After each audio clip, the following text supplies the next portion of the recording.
मैंने आप लोगों को अपने पुराने वीडियो में बताया था कि ई कॉमर्स बिजनेस थोड़ा सा रिस्की है। जी हाँ, मैंने सही बताया था। मैं किसी को डिमोटिवेट नहीं करना चाह रहा था, लेकिन आप हो रहे थे और आपको लग रहा था कि मैं बहुत ही ज़्यादा निगेटिव व्यक्ति हूँ, लेकिन ऐसा नहीं है।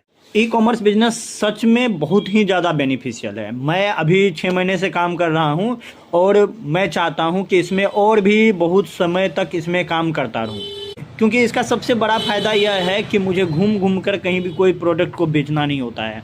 एक छोटे से कमरे से इसे स्टार्ट किया जा सकता है और इसे कोई भी पार्ट टाइम भी कर सकता है, लेकिन बावजूद इसके लोगों को बहुत सारा लॉस उठाना पड़ता है ई कॉमर्स में।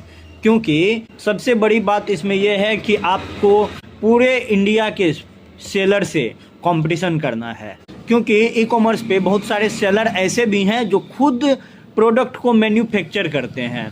और सिंपल सी बात है, कोई मैन्युफैक्चरर खुद से सेल करेगा तो वो जितने कम कीमत पर बेचने के लिए कैपेबल हैं, उतने कम कीमत पर बेचने के लिए आप कैपेबल नहीं हो पाइएगा, क्योंकि आपका मैन्युफैक्चरिंग यूनिट नहीं है। आप किसी न किसी डीलर से परचेज कर रहे हैं, तो थोड़ा सा आपको अपना मार्जिन बना के रखना पड़ेगा।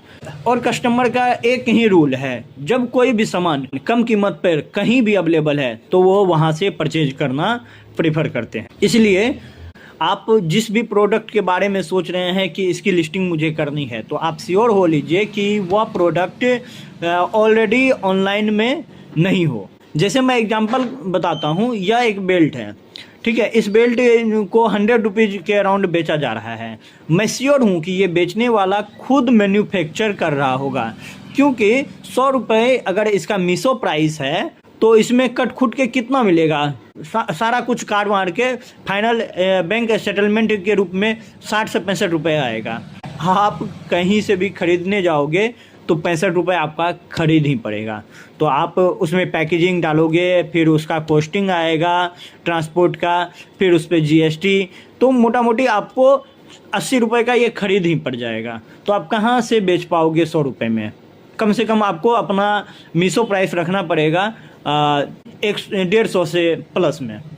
तो आप ऐसे कंडीशन में आप कंपटीशन से बाहर हो जाओगे। तो आप अपने प्रोडक्ट को लिस्ट करने से पहले श्योर हो लीजिए कि वह प्रोडक्ट कोई मैन्युफैक्चरर खुद से ही तो सेल नहीं कर रहा है।